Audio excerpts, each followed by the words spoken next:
Uma vez já dominada essa parte do sistema tegumentar e pele e pelo, é importante agora a gente entrar nos fundamentos da física do laser. O laser é uma luz, então a gente tem que resgatar lá do segundo grau, onde a gente estudou os conceitos de luz. A luz nada mais é do que uma onda eletromagnética viajando no espaço. A gente tem diversos tipos de onda eletromagnética, desde raio-x, raio gama, o raio ultravioleta, que seria a luz do sol, ondas de rádio, celular, diversos tipos de onda eletromagnética. E essas ondas eletromagnéticas, elas têm uma medida chamada comprimento de onda, que seria o intervalo entre um pico, um vale e outro pico de uma onda eletromagnética. Essa variação de medida, essa distância, ela vai determinar que tipo de onda que ela é, que tipo de luz que ela é, e logo quais são as características dessa luz. Todas as cores que a gente percebe no ambiente, elas são frutos de ondas eletromagnéticas viajando no espaço, e cada cor está viajando no espaço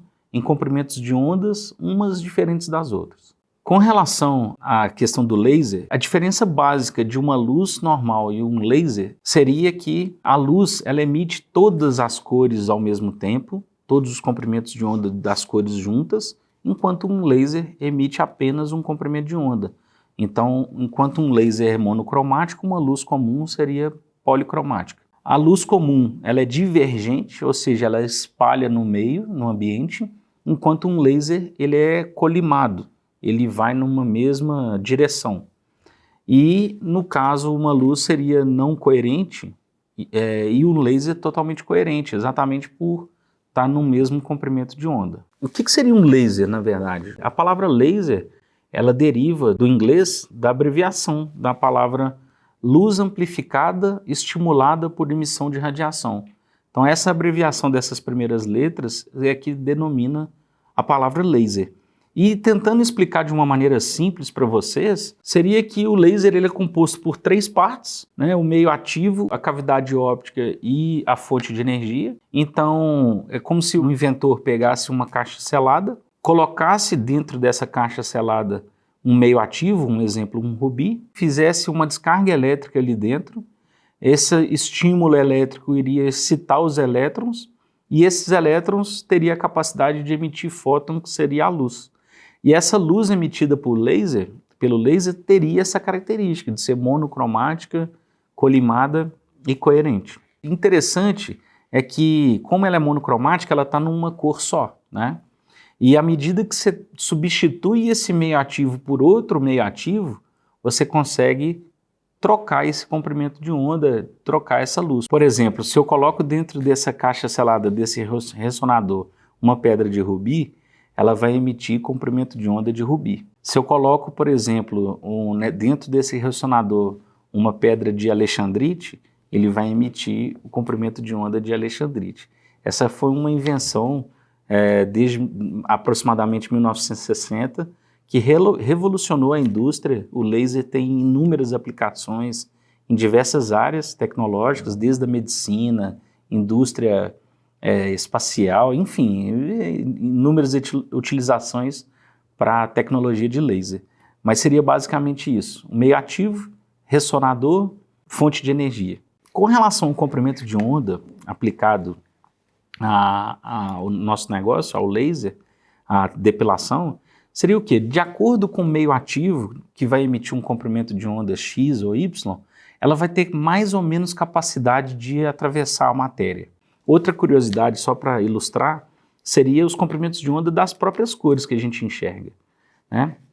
As cores, elas estão viajando em comprimento de onda diferente. Como o vermelho tem um comprimento de onda maior do que o verde ou o azul, ela consegue atravessar mais fácil o ar. Então, de longe eu consigo identificar que o vermelho é vermelho, exatamente porque ele está atravessando mais fácil a matéria, diferentemente de um comprimento de onda curto. E na aplicação aí dos tipos de laser em estética, nós temos diversos tipos de meio ativo, seria o neodímio, o dye laser, o rubi, o alexandrite, o diodo, o túlio, enfim, o CO2, que seria um gás dentro da caixa selada.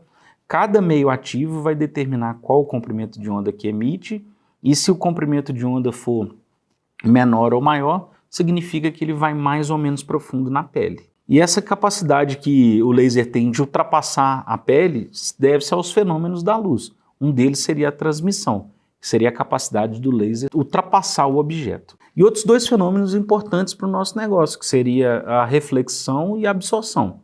A absorção é quando o objeto tem a capacidade de absorver a luz e transformar em outras fontes de energia, no nosso caso seria o calor. E a reflexão seria a capacidade que o objeto tem de refletir a luz, voltando essa luz para o ambiente. Sobre a depilação a laser, o que faz a absorção dessa luz são os cromóforos.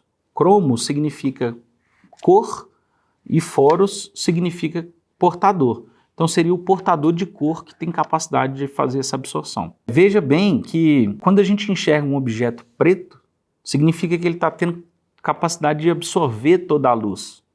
E quando a gente enxerga um objeto branco, significa que ele tem a capacidade de refletir toda a luz. E de acordo com as cores que a gente enxerga, significa que ele está absorvendo uma parte e refletindo outra.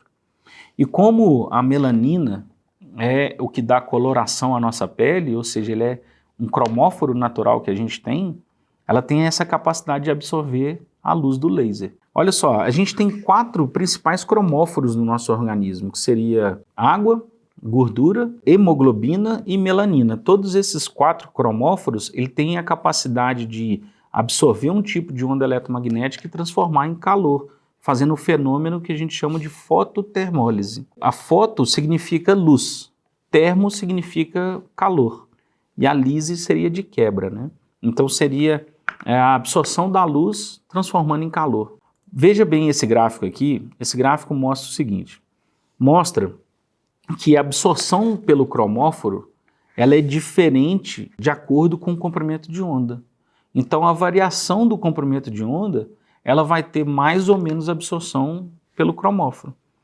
Então no nosso caso a gente tem, por exemplo, lasers que emitem 10.000 nanômetros, por exemplo o caso do laser de CO2, ele tem alta preferência por água. Em contrapartida, ele não tem nenhuma preferência por gordura. E o mesmo acontece aí com lasers utilizados em diversas áreas. Ele vai ter preferência por um cromóforo ou outro. No nosso caso da depilação, um cromóforo-alvo nosso é a melanina composta no nosso pelo. Então, basicamente, entender essa parte da física do laser seria isso.